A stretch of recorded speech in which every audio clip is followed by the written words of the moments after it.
जय जय सिया राम।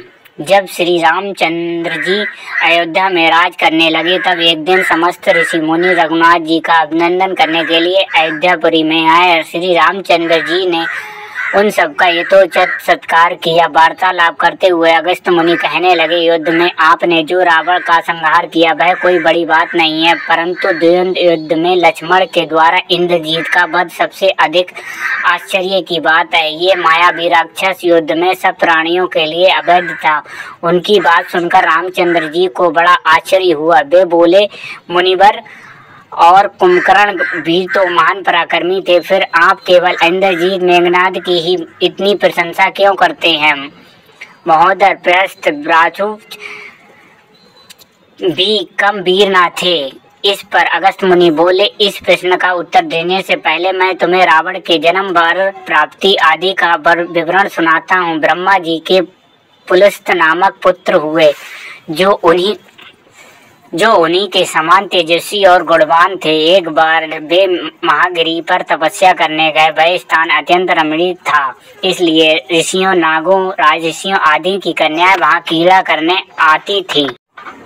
इससे उनकी तपस्या में विघ्न पड़ता था। उन्होंने वहां आने से मना किया। जब वे नहीं मानी तो उन्होंने साफ दे दिया, कल से जो लड़की यहाँ मुझे दिखाई दे वह गर्भवती हो जाएगी। सब शेष कन्याओं ने तो वहां आना बंद कर दिया, परंतु राजर्षि तृणबंधु की कन्या साफ से अनजान होने के कारण उस आश्रम में आ गई। महर्षि की दृष्टि पड़ते ही गर्भवती हो गई। जब तृणबंधु को यह बात मालूम हुई तो उन्होंने अपनी कन्या को पत्नी के रूप में महर्षि को अर्पित कर दिया। इस प्रकार विश्वा का जन्म हुआ, जो अपने पिता के समान वेदज्ञ और धर्मात्मा थे।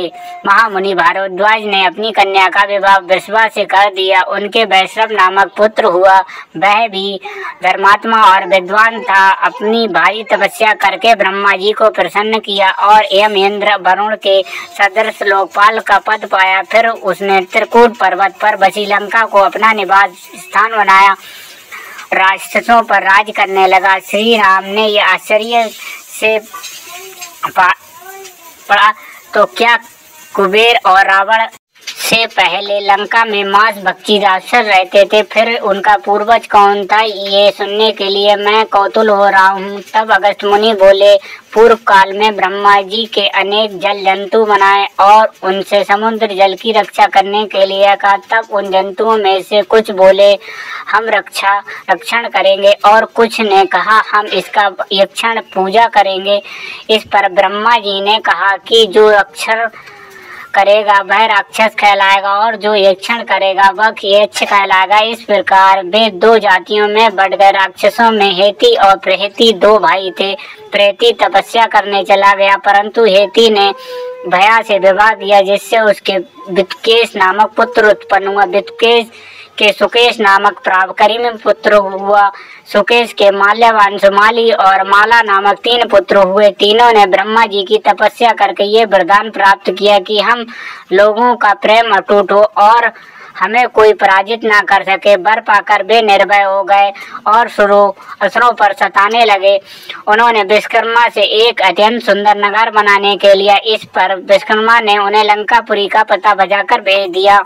वहाँ वे बड़े आनंद के से पहले साथ रहने लगे। माल्यवान के ब्रज, मुष्टि, विरूपाक्ष, दुर्मुख, सप्तघन, यज्ञको, मत्त और उन्मत्त नामक 7 पुत्र हुए। सुमाली के प्रहस्त्र, कंपन, विकट, कालिका मुख, धूम्रमाच, दक्ष, सुपार्श, सहनिध और प्रधस एवं भारकर्ण नामक 10 पुत्र हुए। माली के अनल, अनिल, हर और संपाति नामक 4 पुत्र हुए। ये सब बलवान और दुष्ट प्रकृति के होने के कारण ऋषि मुनियों को कष्ट दिया करते थे।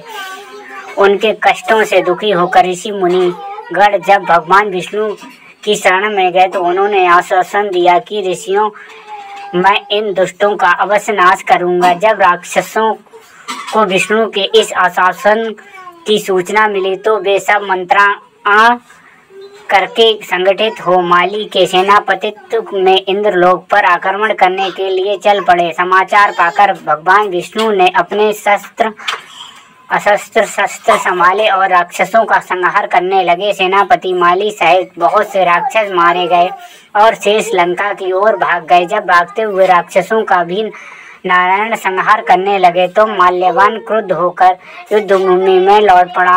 भगवान विष्णु के हाथों में अंत में भय भी काल का ग्रास बना। शेष बचे हुए राक्षस सुमाली के नेतृत्व में लंका को त्याग कर पाताल में जा बसे और लंका पर कुबेर का राज्य स्थापित हुआ। अब मैं तुम्हें रावण के जन्म की कथा सुनाता हूँ। राक्षसों के विनाश से दुखी होकर सुमाली ने अपनी पुत्री कैकसी से कहा कि पुत्री, राक्षस वंश के कल्याण के लिए मैं चाहता हूँ कि तुम परम पराक्रमी महर्षि विश्वा के पास जाकर उनसे पुत्र प्राप्त करो। वही पुत्र हम राक्षसों की देवताओं से रक्षा कर सकता है। अगस्त्य मुनि ने कहना जारी रखा। पिता की आज्ञा पाकर कैकसी विश्वा के पास गई। उस समय भयंकर आंधी चल रही थी, आकाश में मेघ गरज रहे थे। कैकसी का अभिप्राय जानकर विश्वा ने कहा कि भद्रे, तुम इस कुबेला में आई हो, मैं तुम्हारी इच्छा तो पूरी कर दूंगा, परंतु इससे तुम्हारी संतान दुष्ट स्वभाव वाली और क्रूरकर्मा होगी। मुनि की बात सुनकर कैकसी के उनके चरणों में गिर पड़ी और बोली, भगवान, आप ब्रह्मवादी महात्मा हैं, आपसे मैं ऐसी दुराचारी संतान पाने की आशा नहीं करती, अतः आप मुझ पर कृपा करें। कैकसी के वचन सुनकर मुनि विश्वा ने कहा कि अच्छा, तो तुम्हारा सबसे छोटा पुत्र सदाचारी और धर्मात्मा होगा। इस प्रकार कैकसी के 10 मुख वाले पुत्र का जन्म हुआ, जिसका नाम दशग्रीव रखा गया। उसके पश्चात कुंभकर्ण, शूर्पणखा और विभीषण के जन्म हुए। दशग्रीव और कुंभकर्ण अत्यंत दुष्ट थे, किंतु विभीषण धर्मात्मा प्रकृति का था। अपने भाई वैश्रवण से भी अधिक पराक्रमी और शक्तिशाली बनने के लिए दशग्रीव ने अपने भाइयों सहित ब्रह्मा जी की तपस्या की। ब्रह्मा के प्रसन्न होने पर दशग्रीव ने मांगा कि मैं गरुड़, नाग, यक्ष, दैत्य, दानव, राक्षस तथा देवताओं के लिए अवैध हो जाऊं। ब्रह्मा जी ने तथास्तु कहकर उसकी इच्छा पूरी कर दी। विभीषण ने धर्म में अविचल मति का और कुंभकर्ण ने वर्षों तक सोते रहने का वरदान पाया। फिर दशग्रीव ने लंका के राजा कुबेर को विवश किया कि वह लंका छोड़कर अपना राज्य उसे सौंप दे। अपने पिता विश्वा के समझाने पर कुबेर ने लंका का परित्याग कर दिया और रावण अपनी सेना, भाइयों तथा सेवकों के साथ लंका में रहने लगा। लंका में जम जाने के बाद अपनी बहन शूर्पणखा का विवाह कालिका के पुत्र दानवराज विदुद्विवाह के साथ कर दिया। उसने स्वयं दति के पुत्र मय की कन्या मंदोदरी से विवाह किया, जो हेमा नामक अप्सरा के गर्भ से उत्पन्न थी। विरोचन कुमार बलि की पुत्री ब्रजज्वाला से कुंभकर्ण और गंधर्वराज महात्मा शैलूष की कन्या शर्मा से विभीषण का विवाह हुआ।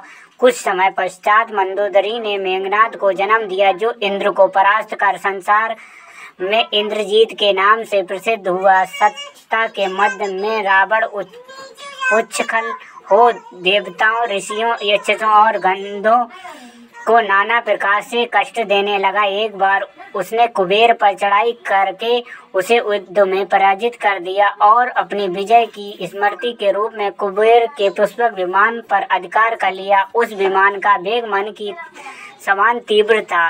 वह अपने ऊपर बैठे हुए लोगों की इच्छा अनुसार छोटा बड़ा रूप धारण कर सकता था। विमान में मणि और सोने की सीढ़ियां बनी हुई थी और तपाए हुए सोने के आसन बने हुए थे। उस विमान पर बैठकर वह सरवण नाम से प्रसिद्ध सरकंडों के विशाल वन से होकर जा रहा था, तो भगवान शंकर के पार्षद नंदीश्वर ने उसे रोकते हुए कहा कि दशग्रीव, इस वन में स्थित पर्वत पर भगवान शंकर क्रीड़ा करते हैं, इसलिए यहाँ सभी सुर, असुर, यक्ष आदि का आना निषिद्ध कर दिया गया है। नंदीश्वर के वचन से क्रुद्ध होकर रावण विमान से उतरकर भगवान शंकर की ओर चला। उसे रोकने के लिए उससे थोड़ी दूर पर हाथ में त्रिशूल लिए नंदी दूसरे शिव की भांति खड़े हो गए। उनका मुख वानर जैसा था। उसे देखकर रावण ठहाका मारकर हंस पड़ा। इससे कुपित हो नंदी बोले कि दशानन, तुम मेरे वानर रूप की अवहेलना की है, इसलिए तुम्हारे कुल का नाश करने के लिए मेरे ही समान पराक्रमी रूप तेजस्वी संपन्न वानर उत्पन्न होंगे।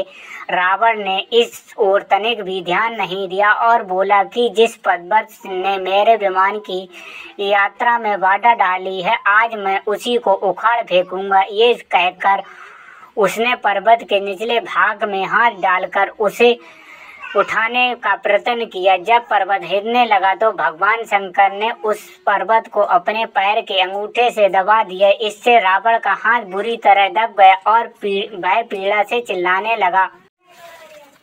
रोते रोते भगवान शंकर की स्तुति और क्षमा प्रार्थना करने लगा। इस पर भगवान शंकर ने उसे क्षमा कर दिया। उसके प्रार्थना करने पर उसे एक चंद्रहास नामक खड्ग भी दिया। अगस्त्य मुनि ने आगे का एक दिन हिमालय प्रदेश में भ्रमण करते हुए रावण ने अमित तेजस्वी ब्रह्म ऋषि कुशध्वज की कन्या वेदवती को तपस्या करते देखा। उसे देखकर वह मुग्ध हो गया और उसके पास आकर उसका परिचय तथा अविवाहित रहने का कारण पूछा।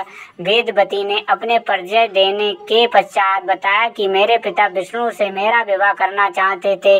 इससे क्रुद्ध होकर मेरी कामना करने वाले दैत्यराज शंभु ने सोते ही उनका वध कर दिया।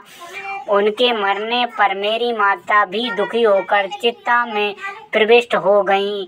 तब से अपने पिता की इच्छा पूरी करने के लिए भगवान विष्णु की तपस्या कर रही हूँ।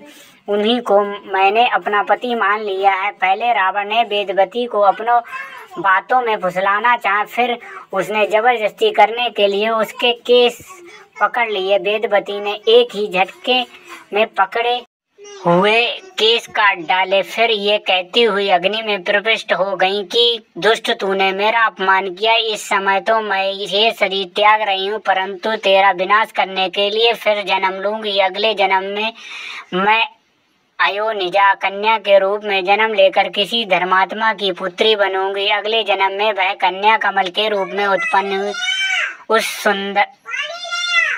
उस सुंदर कांति वाली कमल कन्या को एक दिन रावण अपने महलों में ले गया। उसे देखकर ज्योतिषियों ने कहा कि राजन, यदि ये कमल कन्या आपके घर में रही तो आपके और आपके कुल के विनाश का कारण बनेगी। ये सुनकर रावण ने उसे समुद्र में फेंक दिया। वहां से वह भूमि को प्राप्त होकर राजा जनक के इंग मंडप के महत्ववर्ती भूभाग में जा पहुंची। वहां राजा द्वारा हल से जोते जाने वाली भूमि से वह कन्या फिर प्राप्त हुई।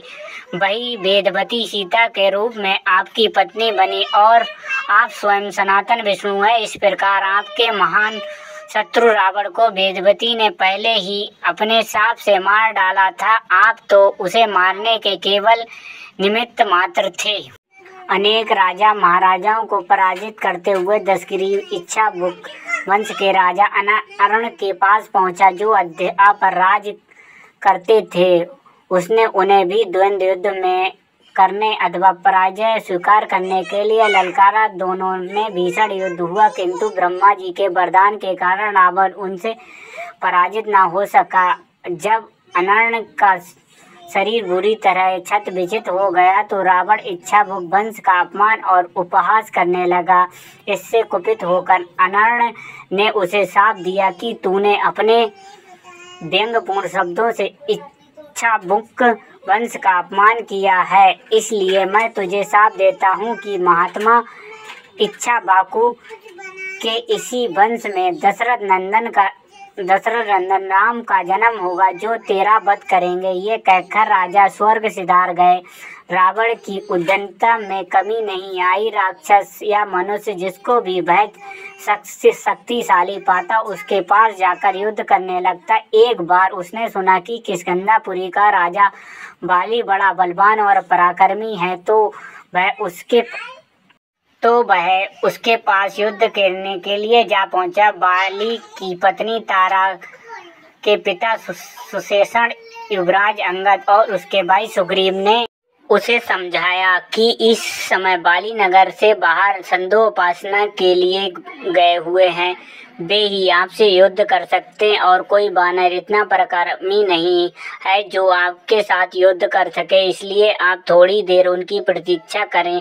फिर सुग्रीव ने कहा, राक्षस राज, सामने जो शंख जैसी हड्डियों के ढेर लगे हैं वे बाली के साथ युद्ध की इच्छा से आए, आप जैसे वीरों के ही हैं। बाली ने इन सब का अंत किया। यदि आप अमृत पीकर आए होंगे तो भी जिस क्षण बाली से टक्कर लेंगे वह क्षण आपके जीवन का अंतिम क्षण होगा। यदि आपको मरने की बहुत जल्दी है तो आप दक्षिण सागर के तट पर चले जाइए, वहीं आपको बाली के दर्शन हो जाएंगे। सुग्रीव के वचन सुनकर रावण विमान पर सवार हो तत्काल दक्षिण सागर में उस स्थान पर जा पहुंचा जहां बाली संध्या कर रहा था। उसने सोचा कि मैं चुपचाप बाली पर आक्रमण कर दूंगा। बाली ने रावण को आते देख लिया, परंतु वह तनिक भी विचलित नहीं हुआ और वैदिक मंत्रों का उच्चारण करता रहा।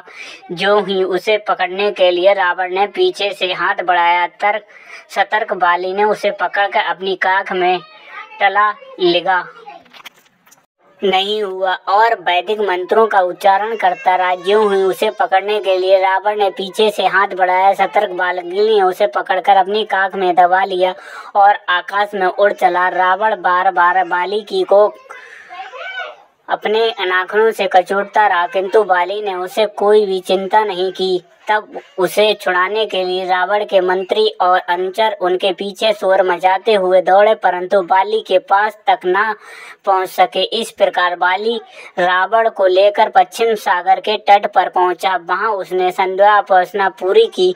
फिर वह दशानन को लिए हुए किष्किंधापुरी लौटा। अपने उपवन में एक आसन पर बैठकर उसने रावण को अपनी काख से निकालकर पूछा कि अब कहिए आप कौन हैं और किस लिए आए हैं। रावण ने उत्तर दिया, मैं लंका का राजा रावण हूँ, आपके साथ युद्ध करने के लिए आया था। वह युद्ध मुझे मिल गया, मैंने आपका अद्भुत बल देख लिया। अब मैं अग्नि की साक्षी देकर आपसे मित्रता करना चाहता हूँ। फिर दोनों ने अग्नि की साक्षी देकर एक दूसरे से मित्रता स्थापित की।